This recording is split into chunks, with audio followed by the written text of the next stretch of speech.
बिस्मिल्लाहिर्रहमानिर्रहीम। जी स्टूडेंट्स, कैसे हैं आप सब? उम्मीद करते हैं कि आप सब ठीक होंगे। स्टूडेंट्स, आज का हमारा जो लेक्चर है वो है अबाउट किडनी फेलियर और किडनी ट्रांसप्लांट के बारे में। आज के हमारे इस लेक्चर में हम देखेंगे कि किडनी फेलियर, किडनी के अंदर कोई किसी भी किस्म की ख़राबी आती है तो वो किस वजह से आती है, कैसे आती है और उसकी ख़राबी का बायस क्या होता है, उसकी ख़राबी का ज़िम्मेदार क्या होता है, कैसे किडनी ख़राब होती है और किस तरह से कौन कौन सी ऐसी कंडीशंस हैं, कौन कौन सी ऐसी चीज़ें हैं, कौन से ऐसे काजेज़ हैं। और इसके बाद हम किडनी के सिम्टम्स के बारे में डिस्कस करेंगे। किडनी फेलियर के सिम्टम्स, हमें कैसे पता चलेगा कि एक इंसान है, उसकी किडनी नॉर्मल फंक्शन नहीं कर रही, उसकी किडनी फेल हो चुकी है। और एंड पे हम बात करेंगे इसके ट्रीटमेंट के बारे में।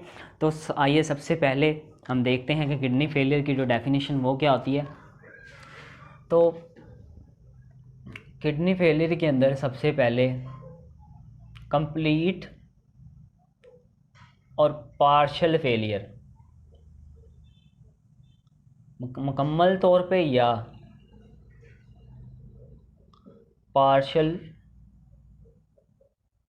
फेलियर ऑफ किडनी जो है, इसे हम कहते हैं किडनी फेलियर। यानी मुकम्मल तौर पे किडनी का ख़राब हो जाना टू फंक्शन, अपने फंक्शन के अंदर।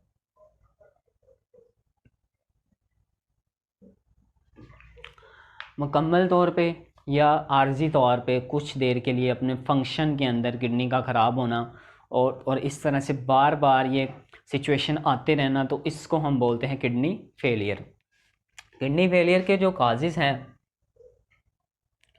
जिनकी वजह से किडनी की फेलियर होती है वो कौन कौन से हैं, और यहाँ पे हम डिस्कस करेंगे इसके सिम्टम्स।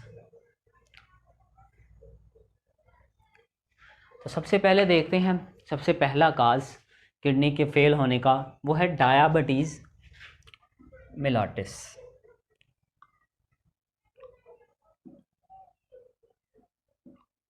डायबिटीज़ मेलाइटिस, जिसे हम शुगर की बीमारी भी कहते हैं, शुगर की डिजीज़ भी बोलते हैं, वो सेकंड नंबर पे इसका सबसे बड़ा काज है हाइपर टेंशन। ज़्यादा टेंशन लेना, जो इंसान ज़्यादा टेंशन ले उसके अंदर भी जो है ये किडनी फेलियर की बीमारी हो सकती है उसको भी। उसके बाद थर्ड नंबर पे interruption of blood supply to kidney. Kidney की तरफ खून की सप्लाई का रुक जाना वो भी किडनी फेलियर का बाइस बनता है। और इसके बाद नेक्स्ट नंबर 4 पे ड्रग ओवरडोज, दवाइयों का ज़्यादा से ज़्यादा इस्तेमाल करना, मेडिसिन्स का बहुत ज़्यादा इस्तेमाल जो है वो भी किडनी फेलियर का बाइस बन सकता है। और उसके बाद जो एंड वाला जो पॉइंट है वो है हाई लेवल ऑफ यूरिया और वेस्ट वगैरह जो होती हैं उनसे भी।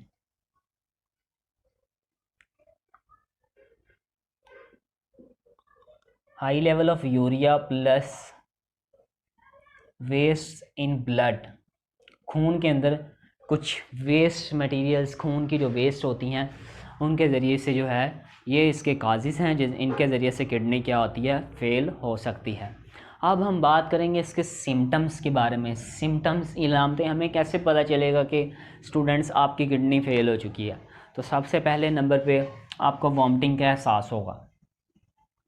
पहली सिम्टम है वॉमिटिंग, ज़्यादा से ज़्यादा क्या आएगी। दूसरे नंबर पे नौजिया।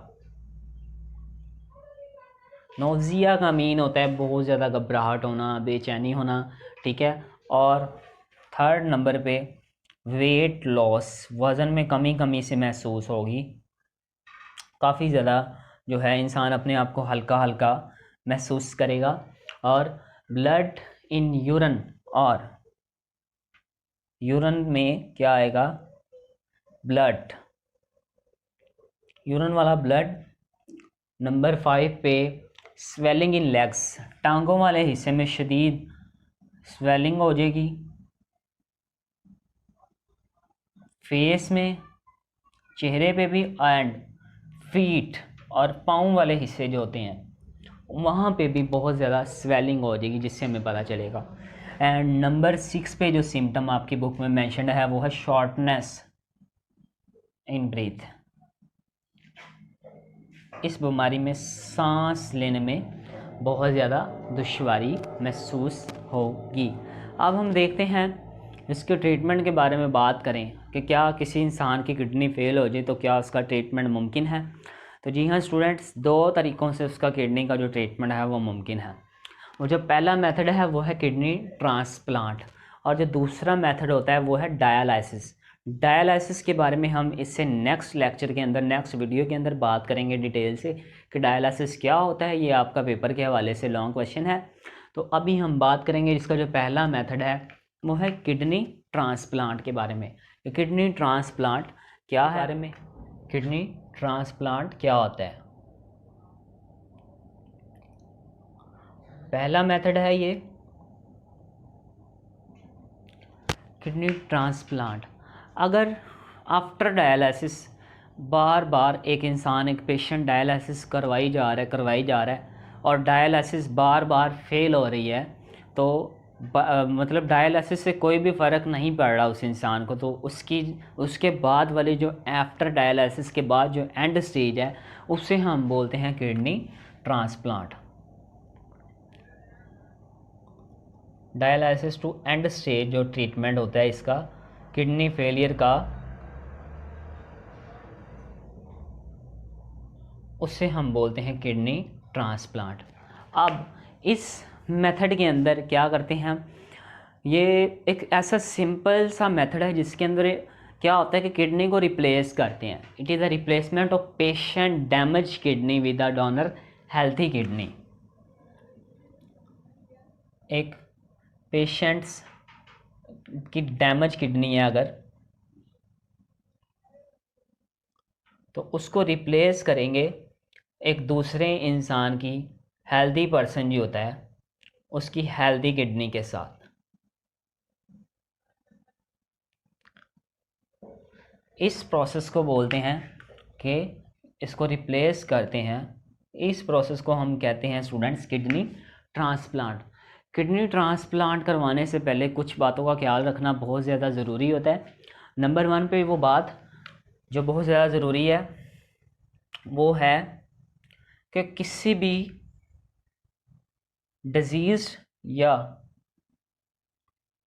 लिविंग जो पर्सन है उसकी जो किडनी है वो ट्रांसप्लांट की जा सकती है। डिजीज़ का मतलब होता है मरा हुआ, और उसकी किडनी अगर सेव की हो कहीं पर, उसकी किडनी जो है उसको ट्रांसप्लांट किया जा सकता है। दूसरे नंबर पे जो डोनर होता है, किडनी देने वाला जो इंसान है, डोनर में भी रिलेटिव और नॉट, उसका रिश्तेदार हो भी सकता है और नहीं भी हो सकता, ठीक है। उसके बाद थर्ड नंबर पे जो है इस प्रोसेस के अंदर ये भी देखा जाता है कि वो जो किडनी है वो क्या उसके सुइटेबल है, उसके इक्वल है। तो थर्ड नंबर पे उसको मैच किया जाता है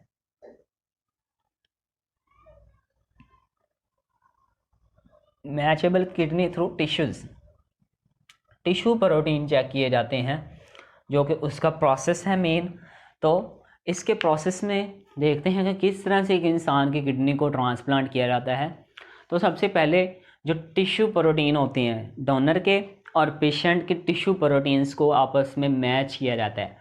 अगर वो डोनर के टिश्यू प्रोटीन्स आपस में मैच हो जाते हैं, मिल जाते हैं, तो जो डोनर की किडनी होती है वो ट्रांसप्लांट की जाती है और कनेक्ट की जाती है पेशेंट के ब्लड के अंदर, और उसको कनेक्ट किया जाता है पेशेंट के ब्लड के साथ और थ्रू यूरिनरी सिस्टम के साथ। अब यहाँ पे आप देख सकते हैं किस तरह से पुरानी जो किडनी होती है वहाँ से, उसमें से रीनल आर्टरी को कट करके, रीनल वेन को कट करके जो डोनर की किडनी है इसके साथ उसको कनेक्ट कर दिया जाता है इन दोनों के साथ, और उसकी जो यूरेटर होती है उस यूरेटर को यूरिनरी सिस्टम के साथ कनेक्ट किया जाता है। वो जो यूरिनरी सिस्टम होता है वो उसके ब्लैडर वो उस पेशेंट के ब्लैडर के साथ कनेक्ट कर दिया जाता है। तो इस तरह से तो सबसे पहले जो ज़रूरी बात मैंने आपको बताया कि टिश्यू प्रोटीन जो है डोनर और पेशेंट का मैच करना लाजमी होता है। अगर उन दोनों का टिश्यू प्रोटीन मैच हो गया है तो रीनल आर्टरी और रीनल वेन और यूरेटर को पेशेंट की जो है वो किडनी के साथ यूरिनरी सिस्टम के अंदर कनेक्ट कर दिया जाता है। और जब ये काम कर लिया जाता है, जब आफ्टर जो है ये किडनी ट्रांसप्लांट, जो एक किडनी होती है उसका जो लाइफ टाइम होता है वो 10 to 15 ईयर, 10 से 15 साल जो है वो इंसान क्या होता है। तो यहाँ पे नंबर 4 पॉइंट है, किडनी ट्रांसप्लांट के बाद उसका जो लाइफ टाइम होता है इंसान का वो 10 से 15 साल तक हो सकता है। 10 से 15 साल तक उसको नई ज़िंदगी मिल सकती है इस प्रोसेस से।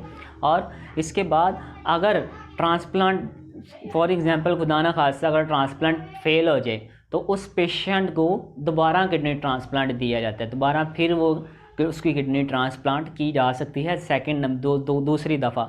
और अगर दूसरी दफ़ा भी किडनी की जो ट्रांसप्लांट हैं वो भी ठीक तरह से ना हो पाए, फेल हो जाए, तो कुछ प्रॉब्लम्स सामने आती हैं। वो जो प्रॉब्लम्स हैं जो सामने आती हैं वो कौन कौन सी हैं। फर्स्ट नंबर पे जो प्रॉब्लम सामने आती है वो ट्रांसप्लांट रिजेक्शन की आती है, क्योंकि दोबारा उसके बाद जो है वो ट्रांसप्लांट नहीं किया जा सकता, ये भी एक प्रॉब्लम है इसकी। और सेकंड नंबर पे जो प्रॉब्लम सामने आती है वो कुछ इन्फेक्शंस हो सकते हैं किडनी के अंदर ट्रांसप्लांट के बाद। उसके बाद थर्ड प्रॉब्लम जो सामने आती है वो इम्बैलेंस इन साल्ट, इम्बैलेंस आ जाता है साल्ट के अंदर, बॉडी के साल्ट जो हैं वो मेंटेन नहीं कर पाते। और उसके बाद नंबर 4 पे जो प्रॉब्लम है वो अल्सर की प्रॉब्लम हो सकती है।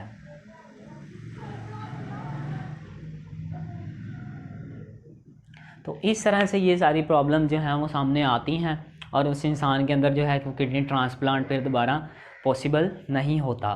तो स्टूडेंट्स ये आपका टॉपिक है, इस टॉपिक की डेफिनेशन जो है वो बोर्ड के एग्ज़ाम्स के हवाले से इम्पोर्टेंट है, ये वेरी इंपॉर्टेंट शॉर्ट क्वेश्चन ही है। और सेकंड जो मेथड है वो है डायलिसिस, उसकी जो टाइप्स और उसका ट्रीटमेंट, उसका मेथड किस तरह से हम इंशाल्लाह नेक्स्ट जो हमारा लेक्चर होगा, नेक्स्ट वीडियो होगा उसके अंदर हम बात करेंगे डायलिसिस के बारे में।